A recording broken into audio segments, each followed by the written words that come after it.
Hello everybody, my name is Dratnos and welcome to Hi Tinker Mekkatorque. I understand this video is a little bit late, sorry about that. The rest of this series of the Battle of Dazar'alor boss videos will be coming out in the next couple days, so they'll be a little bit less late, but I got a little distracted with the Jaina progression and didn't end up making this video until now. Anyways, let's talk a little bit about Mekkatorque. Mekkatorque is mostly a fight about mechanical execution. There are a bunch of different things that you have to deal with, and you have to deal with them at annoying overlaps, but if you can do that well, the boss should die. There are a couple of DPS checks as well, and those DPS checks are just to skip difficult overlaps of abilities. So the main ability that will wipe you on this boss encounter is the Gigavolt Blast. That puts 3 bombs out on different members of your group, and then when those bombs expire, doing a dot all the way along the way, when those bombs expire, they will zap everybody in line of sight for a pretty serious dot, so you need to get those out of line of sight. But on Mythic, every time one of those explodes, it also leaves behind a pool of deadly radiation in that area where you dropped it. So you can't drop a bomb in the same place twice. You need to drop all the bombs in different places here. Now, one thing you can see is if you look up over here, in this, I don't know if you can see where my mouse cursor is, but up in the top right here, we actually drop one of our first bombs up in this weird little grass place that normally would be in line of sight of the whole raid.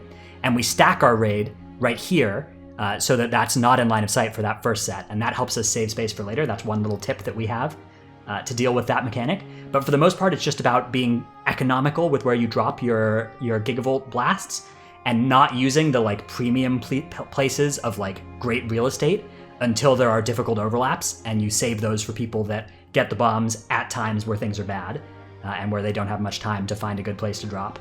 Now, the other things that happen on this fight, players will get shrank and players will get enlarged.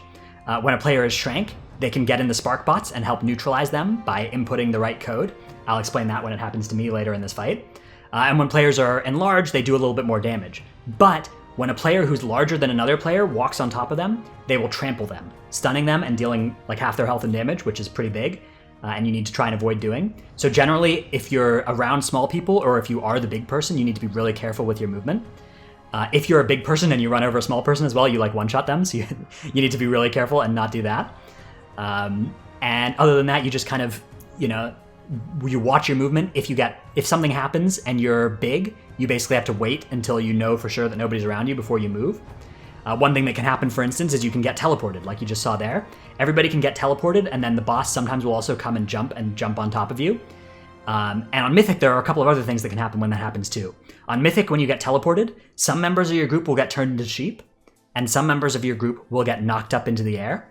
If you get turned into sheep, you need to get dispelled.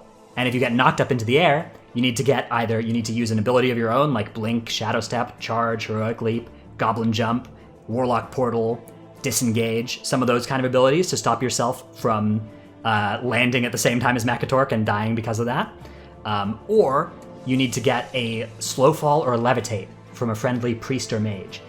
And though the people that generally are left without a movement ability are the Death Knights and the Shaman in your raid. So looking out for them in particular and having them calling when they need to for those abilities is a useful thing to have happen. There are a couple of spots in this arena where you can stand because the wormhole generator, the teleport, always targets a player and has everybody teleport to that spot. So you can have your whole raid stack in these spots, like right here, where my mouse cursor is right now, near the center of the screen. If you get teleported here and you get knocked up, you actually land on this branch up here, and that stops it from being lethal even if you don't have anybody do anything to you, because you land a little bit earlier and you can get out of the blast zone.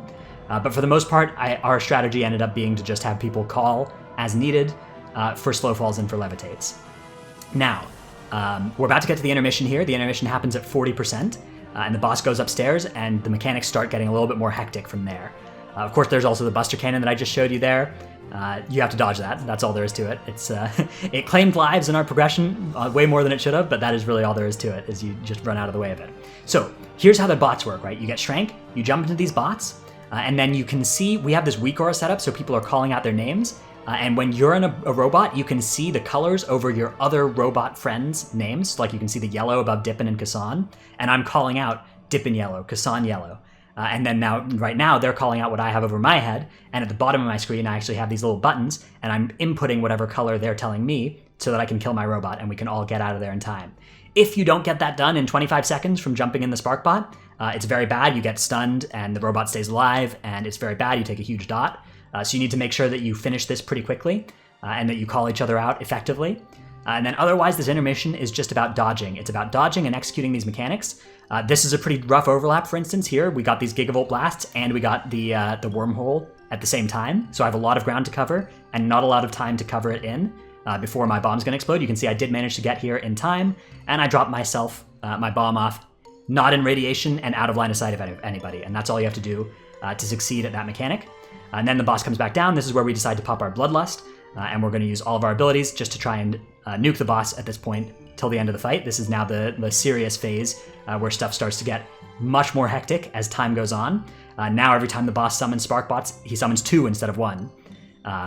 We also have a strategy with these Spark Bots that involves gripping them and then either rooting or mass rooting them nice and far out of the raid in that specific spot. Otherwise, they'll be really annoying and they'll like run at you, and that's annoying. But you have to be careful of them as well. On Mythic, if you deal damage to them, they zap you back for a pretty serious amount. So you do need to watch out for that. And we've certainly had some players within our raid take quite a lot of damage from like multi-dotting them. You really don't want to do that unless you're overhealing the fight already. Okay, so now we're continuing to DPS the boss here.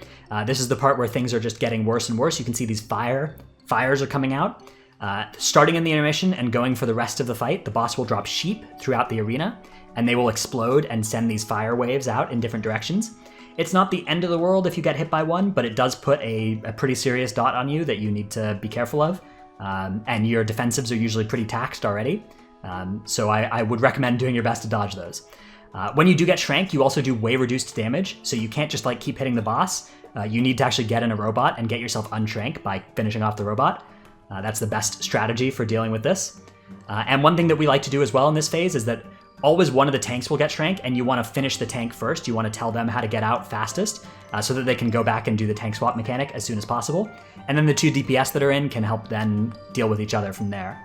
Now you'll see I've got another, you actually can see I've gotten a bunch of these different mechanics here. I've gotten Shrank multiple times, and I've gotten multiple Gigavolt blasts.